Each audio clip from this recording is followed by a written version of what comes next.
إن الحمد لله نحمده ونستعينه ونستغفره ونعوذ بالله من شرور أنفسنا ومن سيئات أعمالنا من يهده الله فلا مضل له ومن يضلله فلا هادي له وأشهد أن لا إله إلا الله وأشهد أن محمدا عبده ورسوله أما بعد فقد قال الله سبحانه وتعالى في القرآن العظيم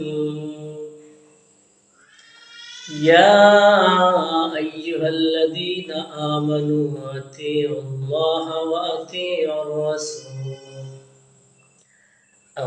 الرسول يا أيها الذين آمنوا أطيعوا الله وأطيعوا الرسول وأولي الأمر منكم وقال رسول الله صلى الله عليه وسلم عن عبد الله بن عمر رضي الله تعالى عنه قال رسول الله صلى الله عليه وسلم من مات وليس في عنقه بيعة مات ميتة جاهلية أو كما قال عليه الصلاة والسلام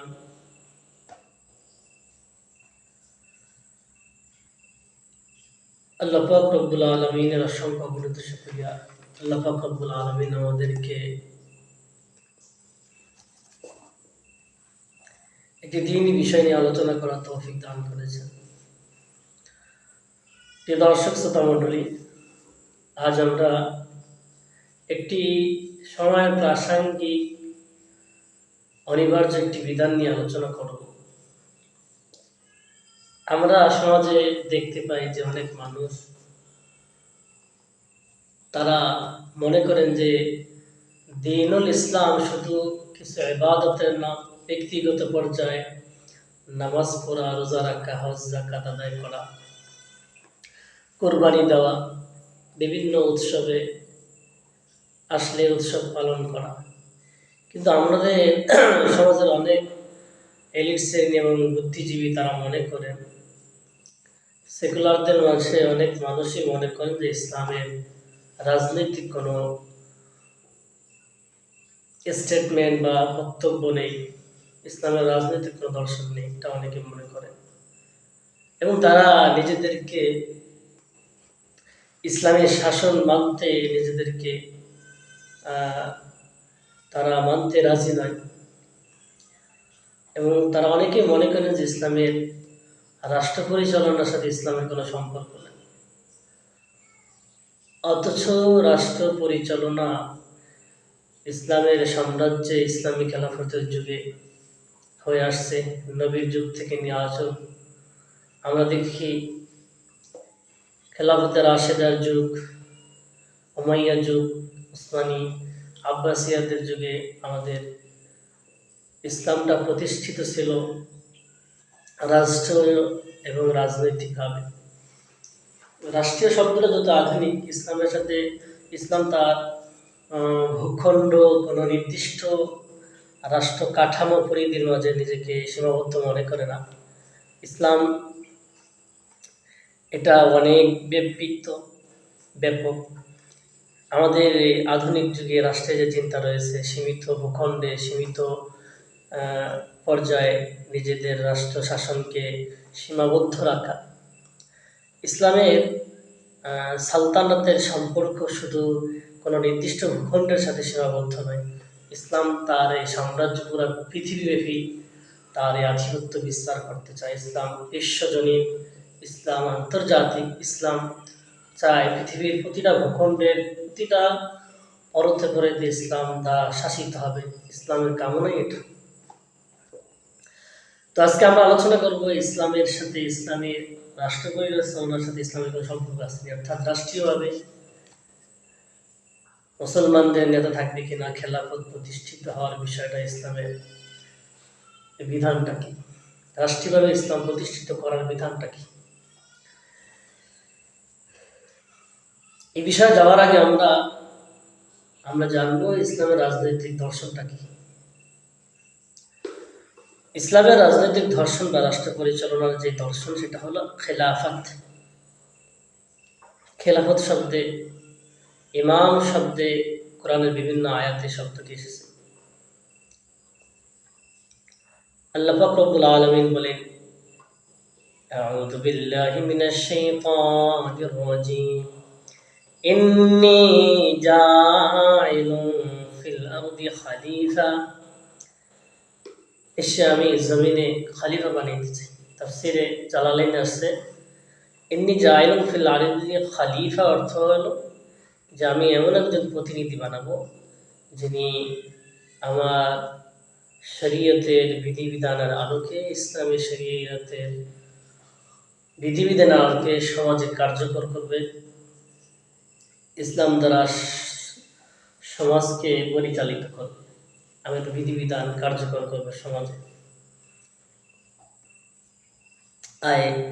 ইয়াখলুফুনি ফি তানফিদি আহকামি, আল্লাহ তাআলা বলেন আমার বিধিবিধান বাস্তবায়ন করা, কার্যকর করার জন্য সে আমার প্রতিনিধি হবে।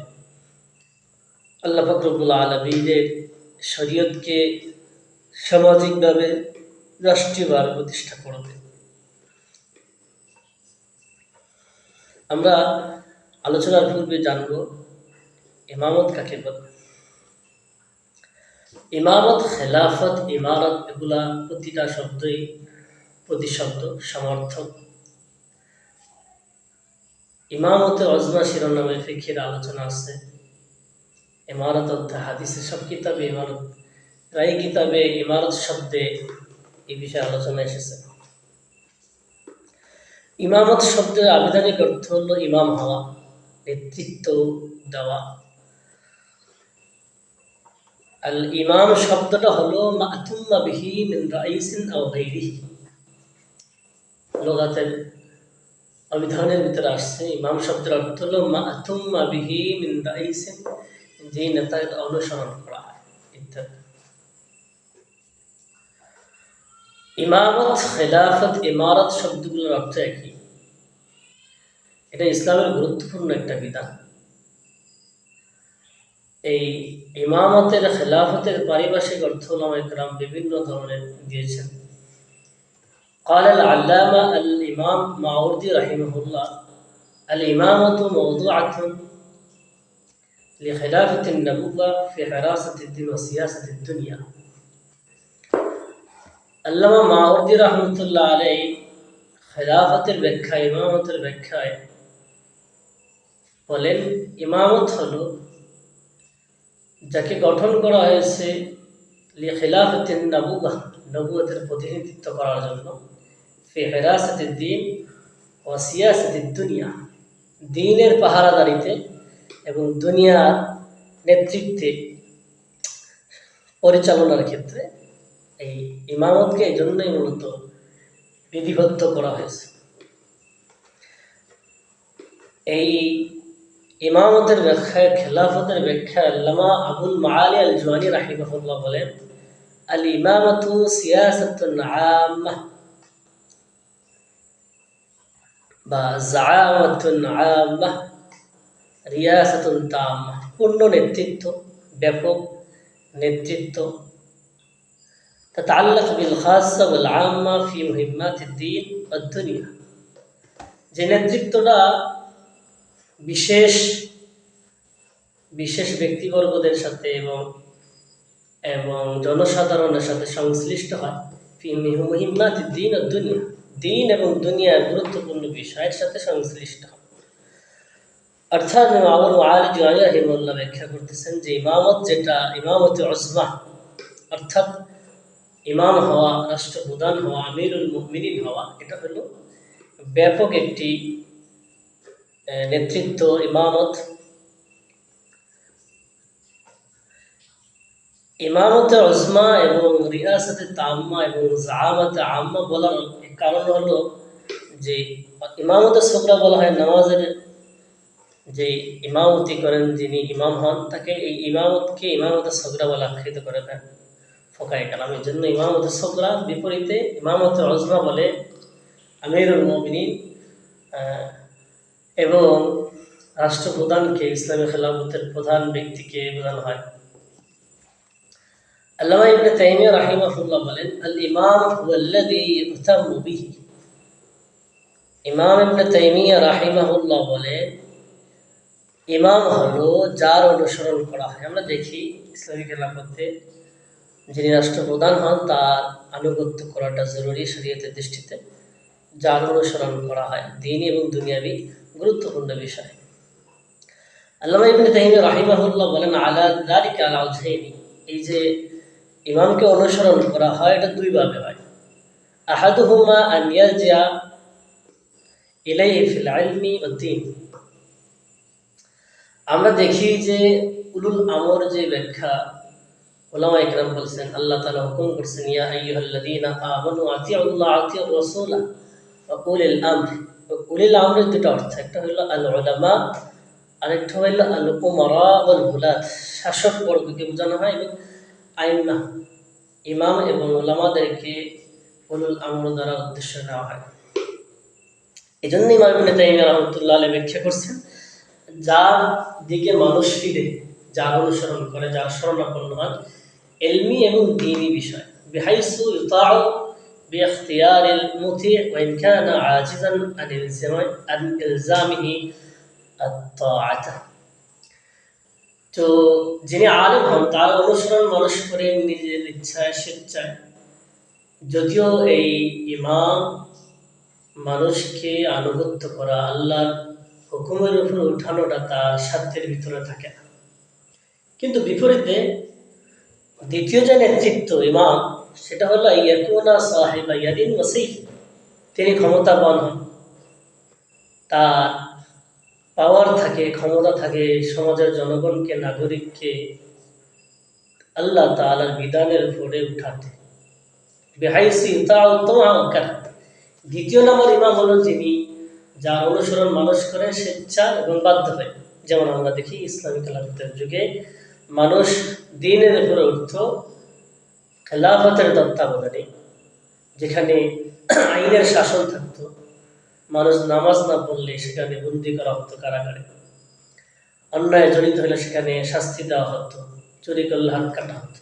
এই যে তাদেরকে খেলাফতের তত্ত্বাবধানে চাপ করে শাস্তির ভয়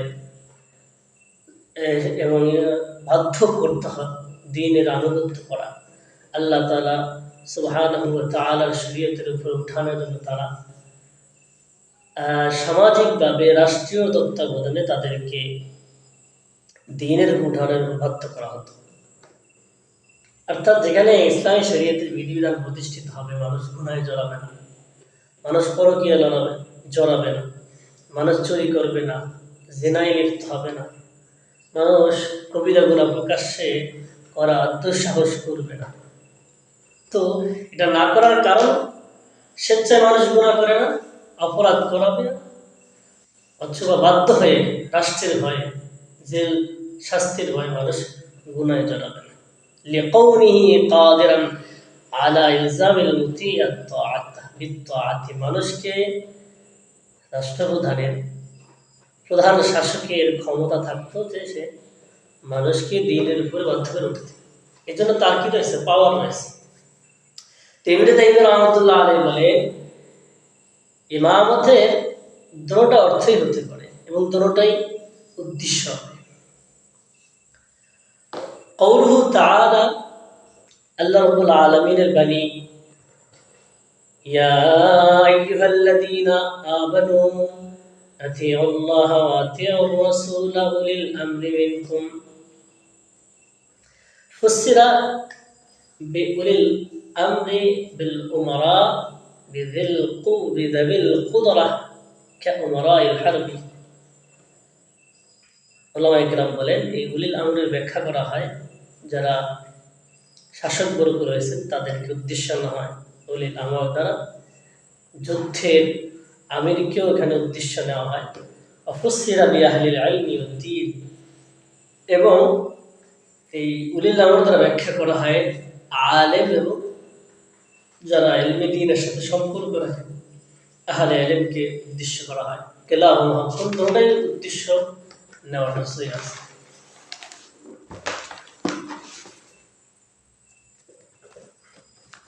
খেলাফতের ব্যাখ্যায় আল্লামা আল মুআররিখুল কবির ইমাম ইবনে খালদুন রাহিমাহুল্লাহ বলেন ইমামত সম্পর্কে, হিয়া খেলাফাতুন আন সাহিবিশ শারঈ, শরীয়ত প্রণেতার পক্ষ থেকে প্রতিনিধিত্ব করা, ফি হিরাসাতিদ দ্বীনি ওয়া সিয়াসাতিদ দুনিয়া, দ্বীনের পাহারাদারিতে এবং দুনিয়া শাসন করতে, দুনিয়া পরিচালনার ক্ষেত্রে শরীয়ত প্রণেতার প্রতিনিধিত্ব করাকেই উনি বলেন খেলাফত বা ইমামত।